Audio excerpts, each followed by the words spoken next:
Well,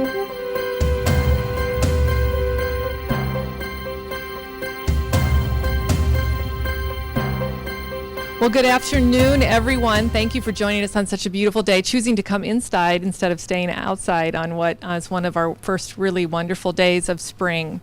So thank you for being here. I'm really excited. This is our third event in our series this year, our Community Conversation series. And I always learn so much at these events, not only because of the information that we share, but because of the stories that we hear, and that will be absolutely no different today.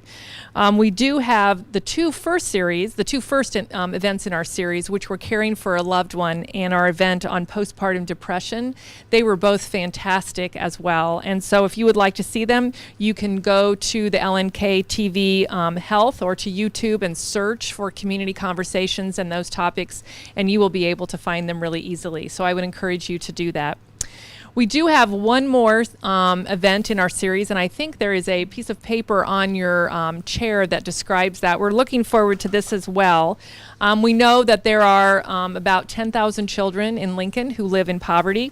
And there was a particular quote that I'd like to share with you from an intergenerational poverty report that said, "The simple fact is if you want to make tomorrow better for children, you have to make today better for parents and children."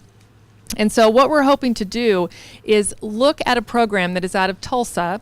It is called Tulsa, Oklahoma. It's called CAP Tulsa. And it's a program where they stopped thinking of themselves as just simply early childhood providers and started thinking about how they could address the needs of the children and the parents together. And they have really come up with some incredible results from that program. And the woman that runs that, her name is Janae Bradford. She is a Omaha native, and she is returning to Lincoln to talk about that program here, and we're really excited. That program will be moderated by former State Senator Kathy Campbell, who chaired the Intergenerational Poverty Task Force when she was in the legislature. So take time to look at that sheet, and remember that'll be happening on May 9th at 2 p.m. right here. We already have over 20 people registered for that event in May, and so if you're interested in being part of that, make sure that you register as soon as you can. But now we are on to today. Oh, one other thing I wanted to share with you is you also, on your chair, you saw our new listing of our Move More Lincoln Wellness Series. And this is a program that continues to grow. Downstairs from us in the Jane Schneider Trail Center, we have free fitness and wellness classes every day between May 29th and September 29th. You'll see them listed here. They're free, open to the public. Any fitness level is encouraged to attend. If you have clients, if you have staff, if you live in the area, we would love to have you join us right downstairs for those events during that time this summer. So now on to today's event. I'm very excited to talk about. It's not going to come as any surprise that recent events, especially obviously our shootings, have brought a reminder to us that we have to have the knowledge and skills to be able to help in an emergency situation. It's just something that we have to be willing to confront and do. The bottom line is that no matter how fast responders can get there, it's usually a bystander who is on the scene first. And that person can do more than wait. They can do something to really be able to perhaps save a life. And so that's what we're learning about today, whether it be a mass casualty, a shooting, or whether it be a car accident or an incident in which just suddenly happens and we happen to be nearby. So Stop the Bleed is a national program. It is designed to train and equip and empower bystanders to help in bleeding emergencies. We are really pleased today to partner with Bryan Health on this community conversation. They are bringing Stop the Bleed to the community, and what we're doing here today is to give you the opportunity to determine how this will work not only for you, but how it might work for your family, whether or not you should bring this training to your workplace, to your business, how you can really raise the bar in terms of our community being prepared. This is where it starts in this room, and so we're really grateful that you're here. Kim Russel is our moderator today. I couldn't be more pleased about that. Kim has been the president and CEO of Bryan Health since 2008. I cannot believe it has been that long, but it has been 10 years that she's been contributing greatly to this community. And I'm especially pleased because she has been a member of the CHE Board of Trustees that entire time. And so we're especially grateful for that. And so I'm going to turn it over to Kim and let you get started. And again, thank you all for being here. Looking forward to an excellent conversation this afternoon with this terrific group. Thank you so much for coming today. I'm going to begin by introducing my fellow panelists here. And to begin with, to my immediate left, I'd like to introduce you all to Dale Johnson. His face might not be familiar to you, but I guarantee that his voice is familiar to most of us in the room because Dale has been on the radio serving Nebraskans for over 40 years. And in fact, for 33 years, I believe the number is, has been with KFOR radio. So welcome, Dale. Thank you. Also, sitting next to Dale, we have Roger Bonin with Lincoln Fire and Rescue. Chief Roger Bonin is a 22-year veteran of the Lincoln Fire Department. He has served as a paramedic firefighter, a fire captain, an EMS supervisor, division chief of training, and most recently, division chief in charge of EMS. So he brings his vast experience and expertise to the panel here today. Welcome, Roger. Thank you. And far down the table there is Heather Talbott. Heather is the manager of the trauma program at Bryan Medical Center, and she's also serving as a statewide coordinator for the Stop the Bleed campaign in the state of Nebraska. Heather's professional background, she's a registered nurse. She has her master's degree in nursing leadership, and she's also a nurse practitioner in the field of family medicine nurse practitioner. So welcome, Heather. Thank you. And Heather, I'd like to begin with you today, and if you could just explain to the audience, first of all, what do we mean when we say Stop the Bleed campaign, if you can kind of define the terms for us, and then maybe tell us a bit of the history of the Stop the Bleed program. Sure. So Stop the Bleed, a lot like Lori said, it started as a national initiative. Now it's global. And it truly is to empower those non-medical professionals, non-EMS, non-police, to feel empowered to get out of their cars if they come upon a car crash and actually put their hands on somebody and tell EMS to get there. A lot of people think they're going to do more harm, and so they don't do anything. Well, while they're not doing anything, somebody is bleeding to death. Somebody can bleed to death in as little as 3 minutes. And so it is basic education. It's education that was created by professionals to educate the public. It initially started right after the Sandy Hook Elementary School shootings. It was a trauma surgeon that took it upon himself to review every one of those autopsies. And what he found is every one of those kiddos died because they bled to death. And so he, sorry, get a little emotional. What he thought was, what if we equipped those teachers, those paraprofessionals, what if we taught them what to do if somebody's bleeding? Would some of those lives been saved? You know, I wonder if it also might help us all understand even better the way this program works, if Dale would share his story. I am a survivor, thanks to this device, this tourniquet. When the paramedics pulled up on my motorcycle crash scene at 27th and Stockwell 2 years ago on March 20th, I'd been on the ground for at least 5 minutes. And as Heather said, a person can bleed out in as quickly as 3 minutes. So I was living on borrowed time by the time the paramedics pulled up. Once the first paramedic pulled up onto the scene, I have spoken to him and had shaken the hand of the man who put the tourniquet on my leg. And he walked up to the scene, he got out of the ambulance, and he says, his leg's messed up. His leg is messed up. I don't remember him saying that, obviously, but so he put a tourniquet on me. And that single act probably saved my life more than anything until I got into the trauma bay at ER at Bryan West. Because I was counting up the people in this room. There's approximately 45, 50 people in this room. You take half of this room plus this panel, it took that many people donating to keep me alive. 27 units of blood. I spoke to a Southeast High group. There were 20 kids in the room. I said, there's not enough people in this room to have saved my life. over a 5-hour period using a device called the Belmont, pumping blood into me at 3-minute intervals. A gravity-fed bag, a unit of blood, is approximately an hour and a half. This Belmont was pumping blood into me every 3 minutes. My body was expelling blood as fast as they were able to put it in.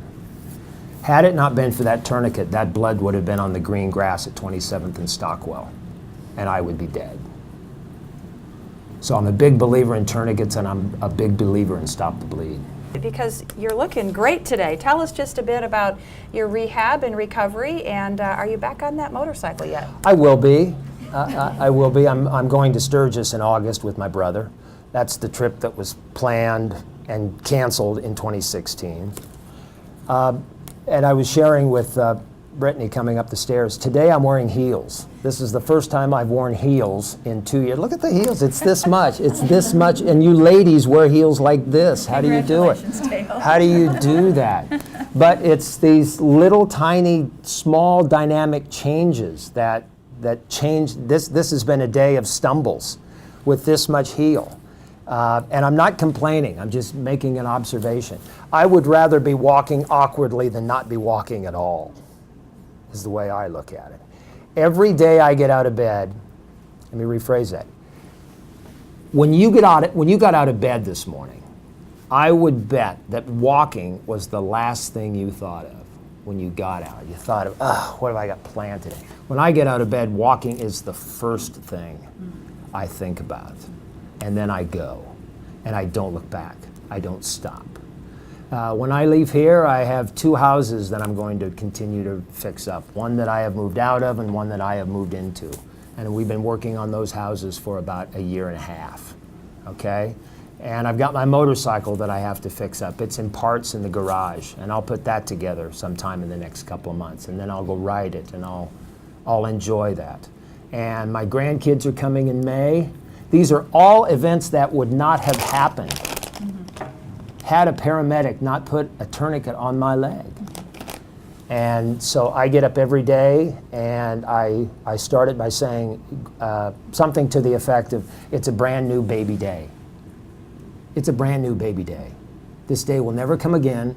This day has never happened before. And so let's get out there and fill it with as much as you can possibly fill it with. And then you'll start over again tomorrow. Because the alternative is pretty sad and pretty dark. And I don't want to ever go there. Those are great words. Thank you so much. So Roger, obviously part of Dale's story was your department. Tell us how your department kind of fits into this whole Stop the Bleed story and campaign. Well, I'd like to give you a little bit of history on this if I could. 6 years ago, about this time, some of you may remember the Boston Marathon bombing. I think there was 3 people killed, a couple hundred people injured when people detonated some bombs. And at that time, there was people, bystanders, that put tourniquets on. Unfortunately, most of them were ineffective. They didn't do a very good job, but people did try to put them on. And that kind of sunk home to me because the Boston Marathon is always 2 weeks before the Lincoln Marathon begins. And I was assigned the task of working with Lincoln Police Department to try to harden our marathon. Before, and when I say harden, I mean make it a little bit more secure. If you think about if somebody wants to do something bad to the marathon, it's 26 miles. So we attempted in 2 weeks to write an incident action plan and harden the marathon and at least make the start line and the finish line more secure. And one of the things we said is, gosh, we need some tourniquets. So Lincoln Fire ordered some. They're expensive. I didn't have a huge budget, but we ordered some. And that Boston Marathon, I think, was the first time that I know of that lay people in mass tried to use tourniquets. Would you agree with that? I'd agree with that, yeah. And Heather mentioned the Sandy Hook shooting. There was a paper developed from that called the Hartford Consensus, and that was kind of the genesis for this. We were fortunate, Lincoln Fire was, in 2015, we worked hand in hand with Bryan Health, Robbie DeMond, who's no longer here, and Randy Fisher from the Lincoln-Lancaster County Health Department to purchase tourniquets for every uniformed police officer. At that time, kind of the genesis was to get it on a police officer that they could put on themselves if they were shot. Well, we bought every uniformed officer a tourniquet. We put tourniquets and bandaging supplies in each of the marked police cars, and then put more tourniquets on all of Lincoln Fire's apparatus. What a great start to the community. Heather, when we talk about the training, can you kind of explain what it all entails, especially for a non-medical person? Like, what do they need to know? How long does the training take? Maybe kind of walk us through what that's like. Sure. So the training is anywhere from 45 minutes to an hour and a half, and it just kind of depends on what the audience wants to do. What we like to do, what our team does, we have an introduction PowerPoint, because it's hard to say, hey, come take Stop the Bleed, when it was really developed for the active shooter. The likelihood of you and I being involved in an active shooter event is pretty minimal. Not to say it's never going to happen, but the likelihood of us going home today, it's beautiful outside, and coming upon a car crash or a motorcycle crash, that's a lot more likely. So we like to give the history, we like to give that information. We like to give Dale's story so people can apply it to them themselves. And then the actual training is a PowerPoint, and it was developed again in collaboration with pre-hospital, with the American College of Surgeons, with the Tactical Combat Committee, and with the Hartford Consensus recommendations. And it's, again, 45 minutes. And then we have hands-on training where, you know, with the generosity of the Bryan Foundation, the Community Health Endowment, participants are able to put on tourniquets, practice putting tourniquets on, practice with task trainers, stuffing wounds, packing wounds, applying pressure. So it's very hands-on, which I think is a great plus to this class. 5 minutes to an hour and a half is what people should count on. Yeah. And so then, Roger, all of your people are trained to use a tourniquet, and the LBD trained. Can you just kind of explain about the training in your department? Well, we had trained our providers, kind of gave them the crash course before the marathon, because we were, that first marathon in 2012, because we were very concerned about that. But then over the years, we've expanded our active assailant training, and we were fortunate enough to have physicians come teach us how to pack wounds and apply tourniquets. And this is something we go over every year. You know, we continually practice using these. We have a lot more of them now, you know, just because of this. One of the things, I agree with Heather, the active assailant, the active shooter gets a lot of attention. And unfortunately, we have a lot of those events. But she's right. We see somebody like Dale from a motorcycle accident.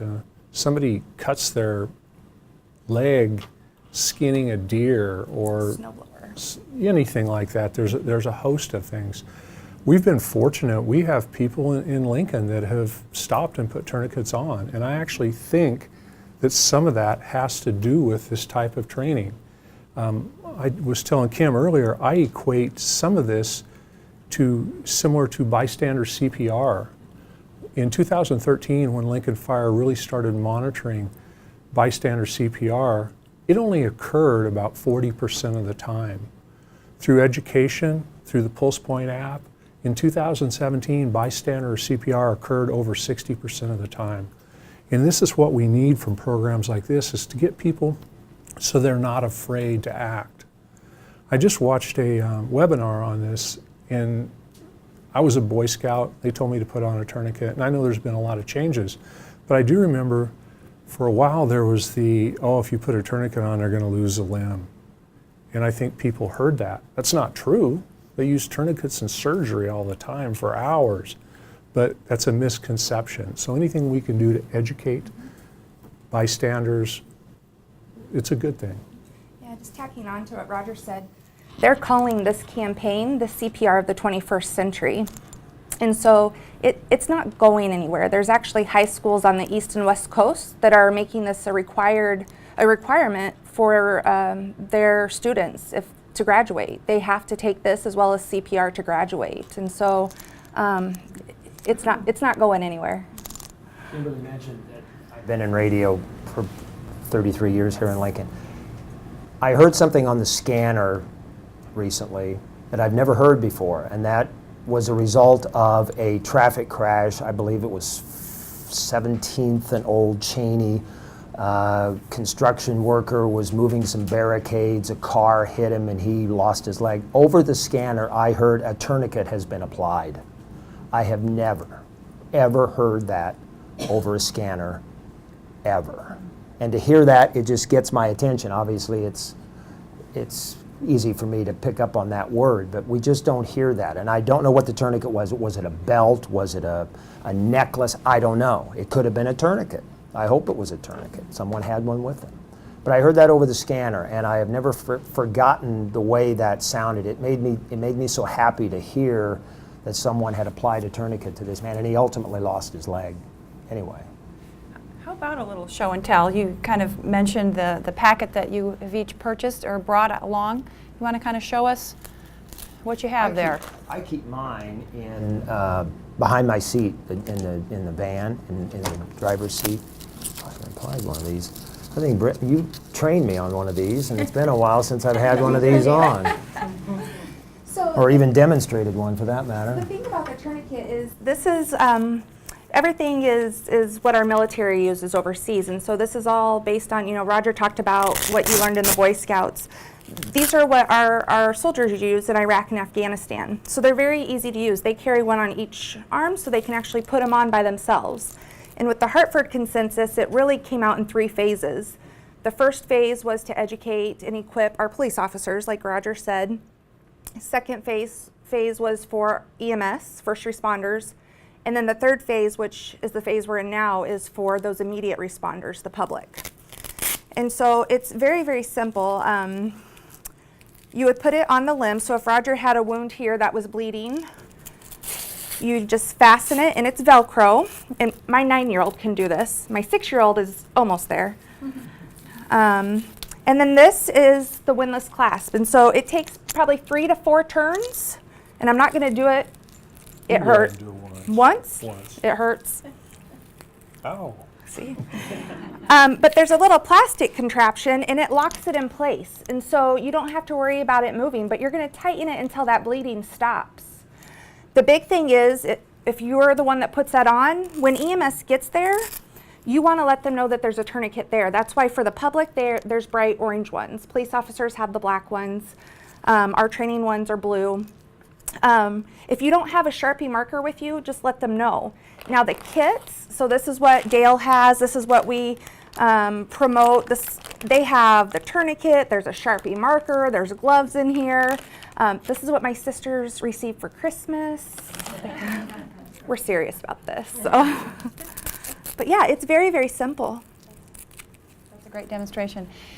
So part of this campaign, which has been obviously generously funded by CHE and the Bryan Foundation, has been to go out into the community and to provide this training. Can you talk a little bit about, what are some of the organizations or the types of folks that we've been training, maybe so people can kind of get a general idea? I know, Dale, you mentioned you were in front of some high school kids recently telling your story.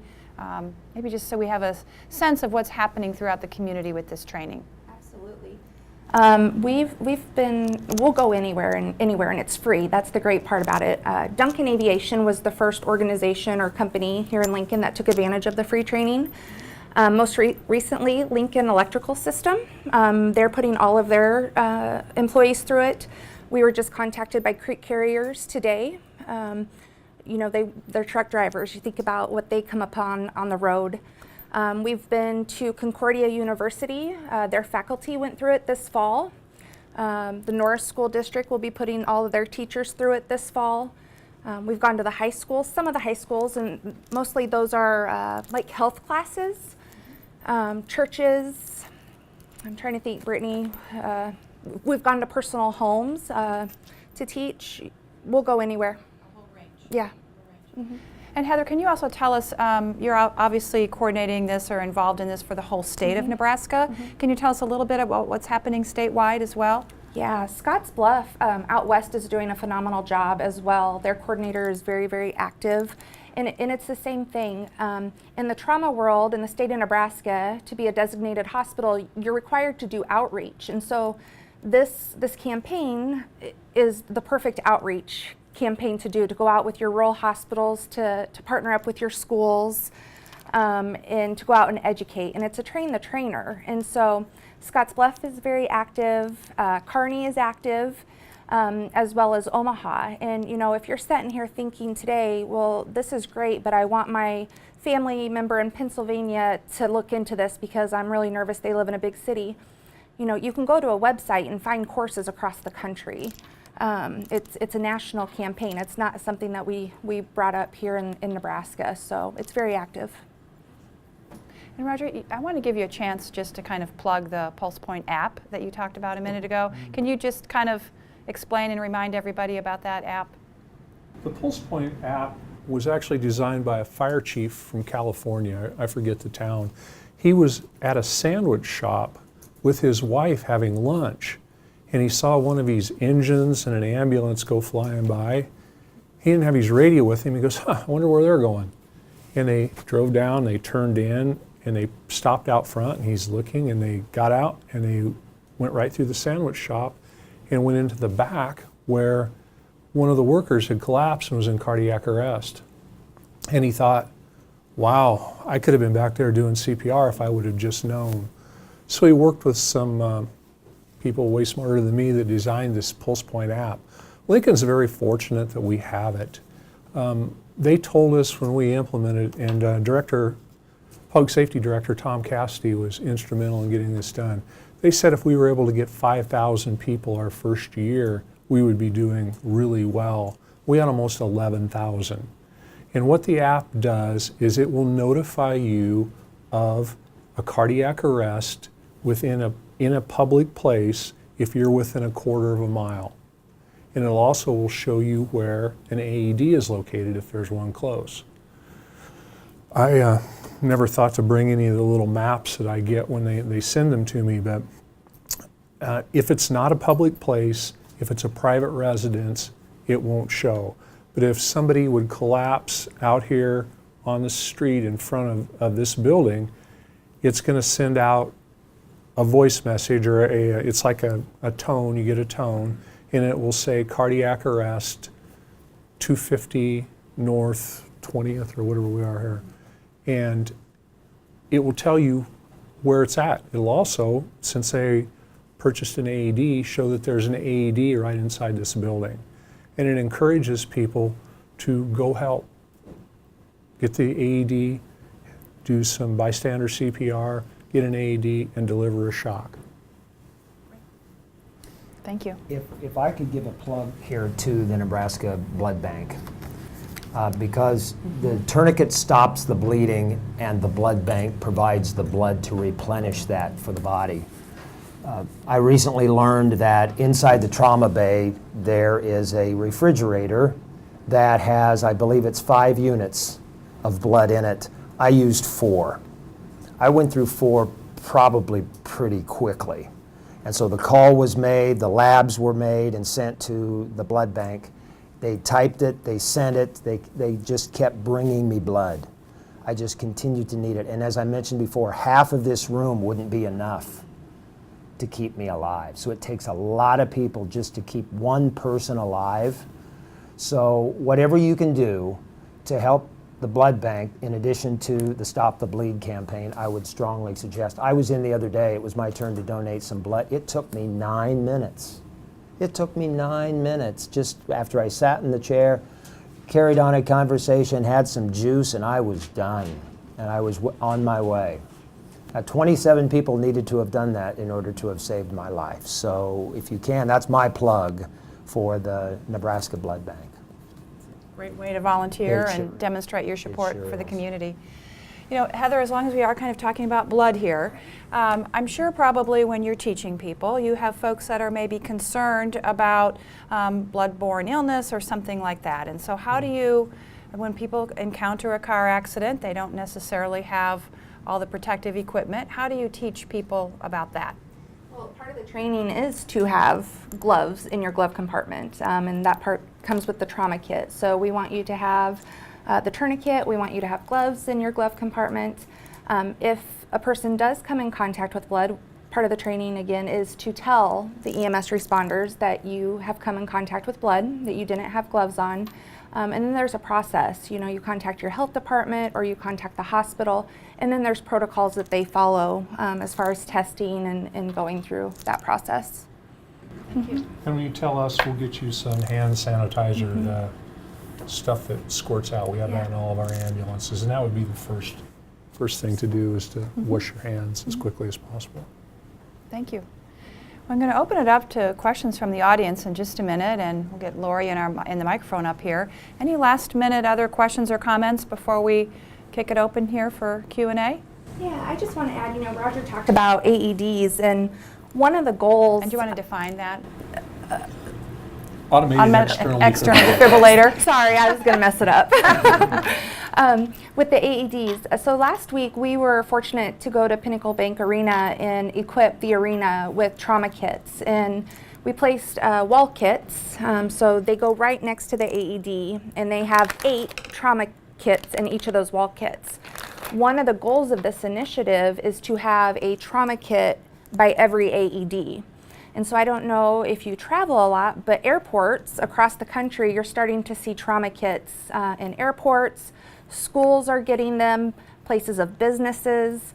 And so that's one of our goals here in Lincoln, is to have a trauma kit by every AED. And I think we'll get there. I think it's going to be slow going, but there's ways to fund that. And another part of the education too, if you go back to your place of employment today, and you think, oh, I'm just going to Google a cat tourniquet.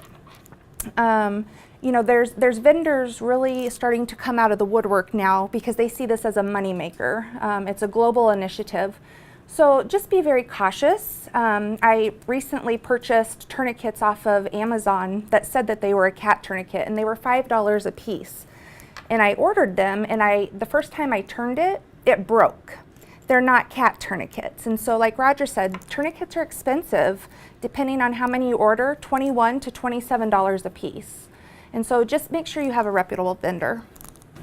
Advice. I'd like to echo that. I know there's a lot of counterfeit tourniquets. People will counterfeit anything, but this is one thing that if you're going to purchase it, you need the right kind, because those, it's just like Heather said, you start to twist and the windlass breaks, so it's essentially worthless.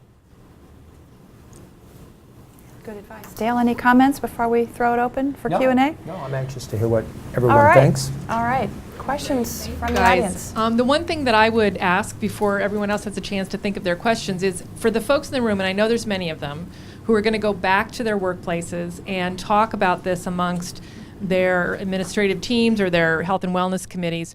What should they take back in terms of information, questions they can ask that will help them decide whether or not they should do this training in their workplace? I think the most powerful thing is, if you're not comfortable putting through 100 employees through this training, I think the most powerful thing is you yourself attend a training, or have us come out and provide the training to your wellness committee. It's a very powerful training.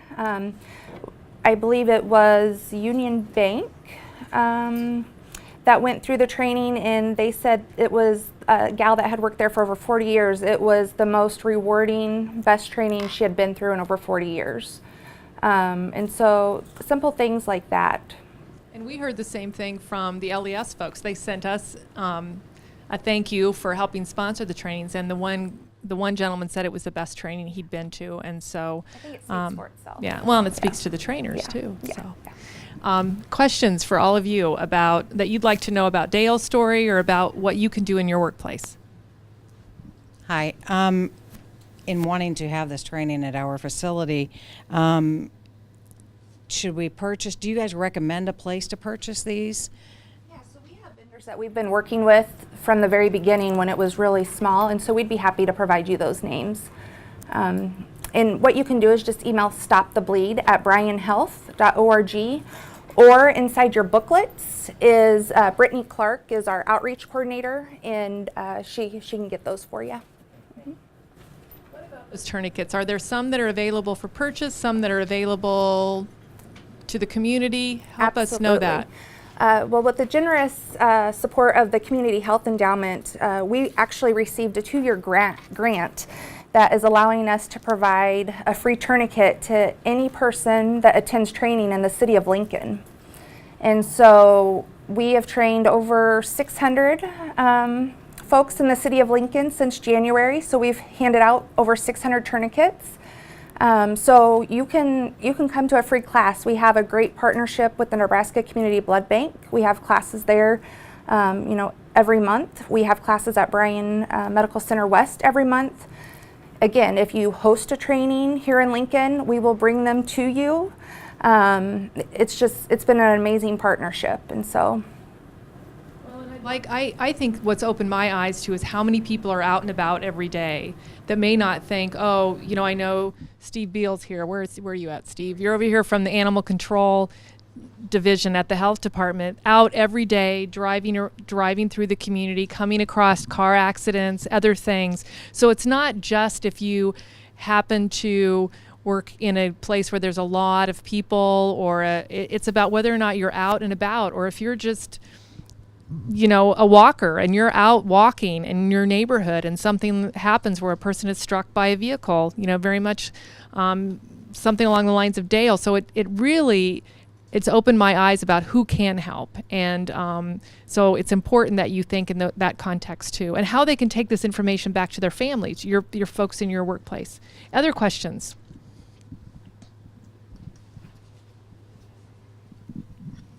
I am just curious.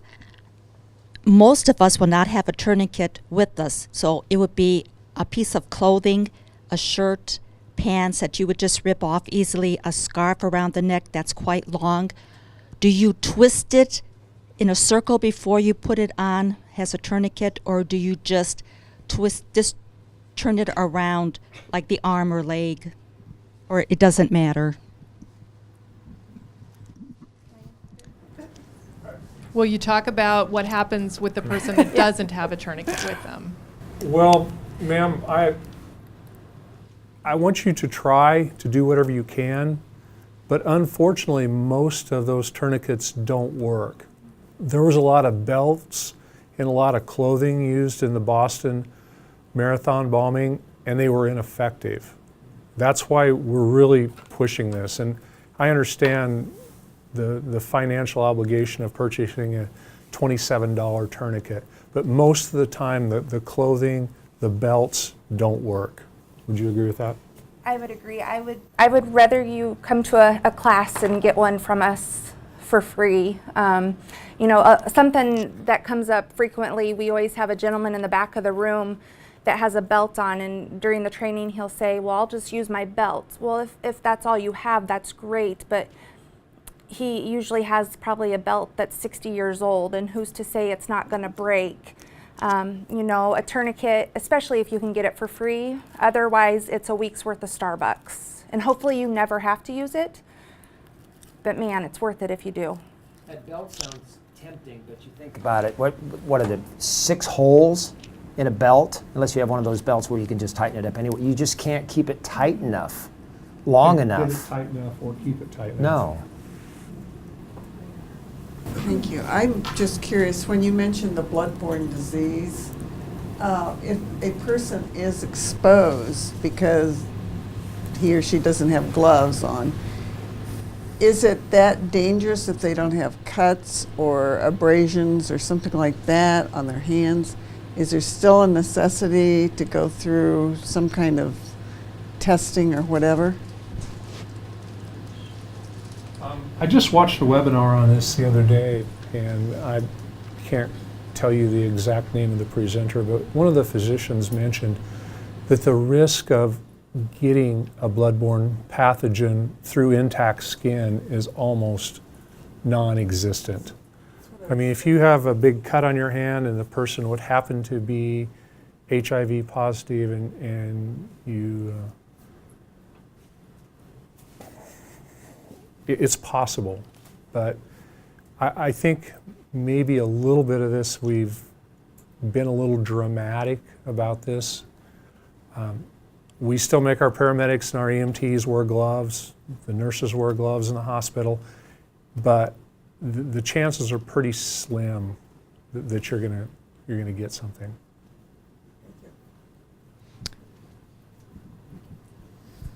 My question is on gloves. Let's say you have the kits.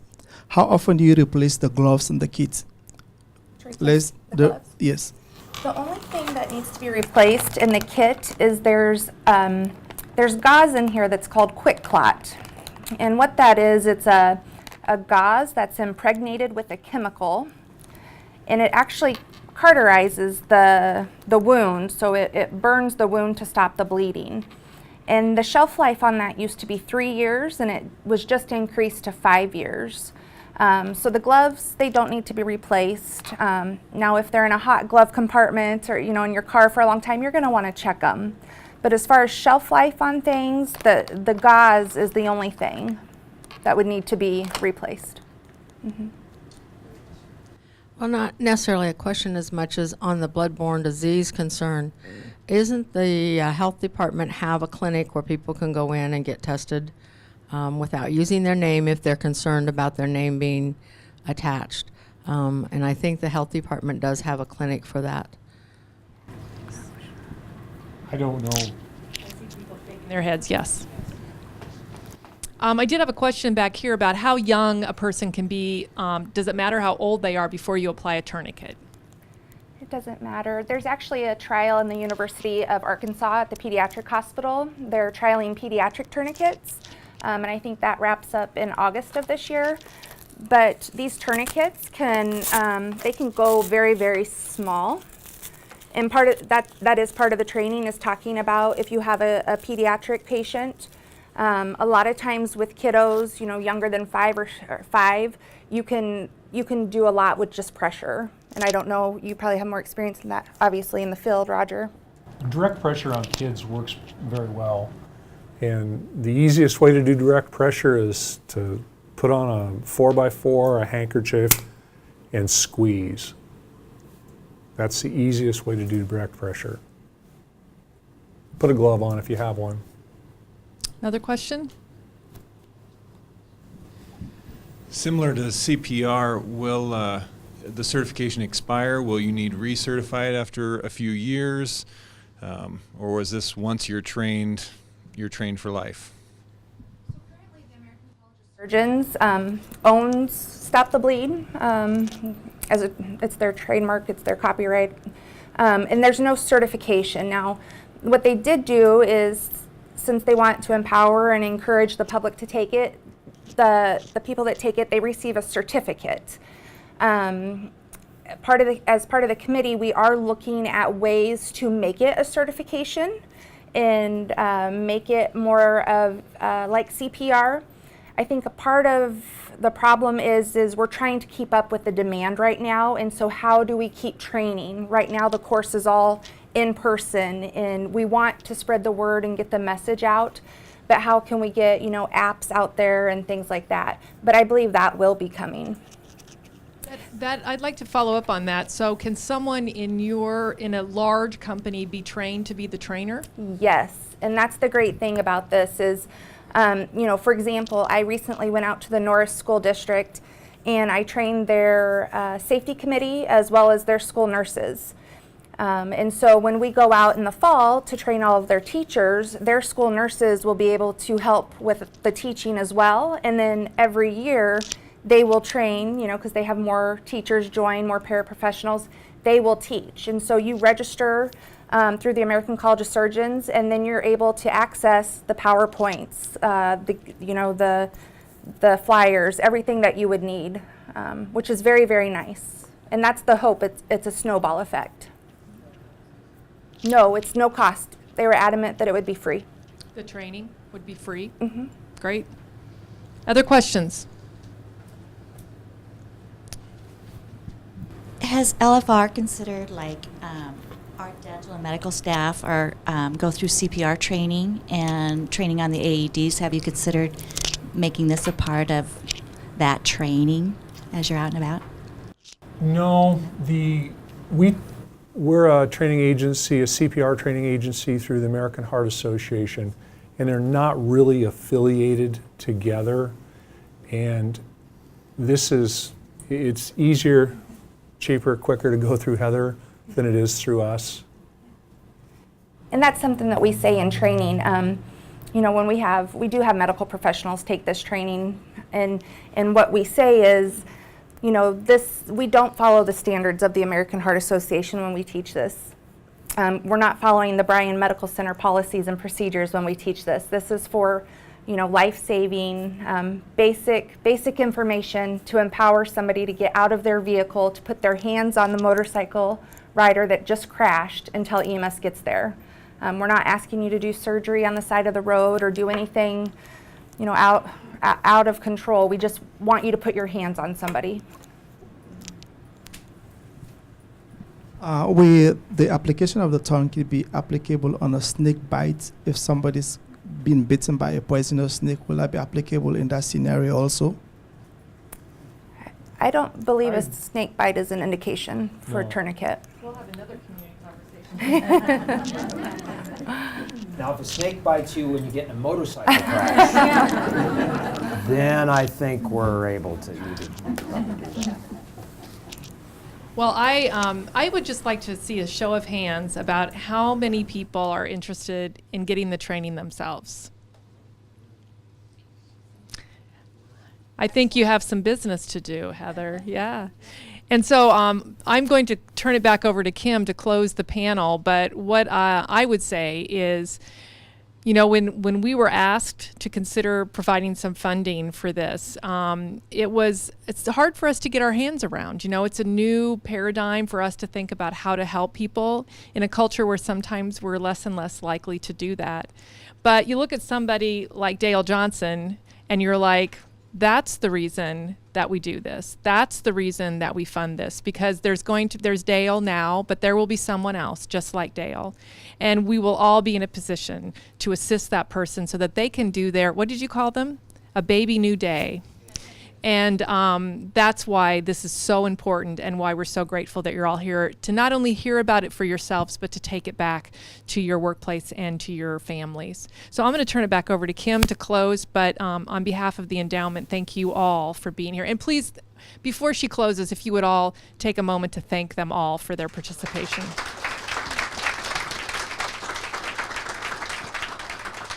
Close by thanking our panelists, certainly Dale, for sharing your personal story and being just such an inspiring story for all of us. It just means so much for us to see someone like you do so well, obviously, after such a traumatic event. And Roger and Heather, thank you so much for sharing your professional skill, your expertise with this entire community. Your passion for this just really shines forward.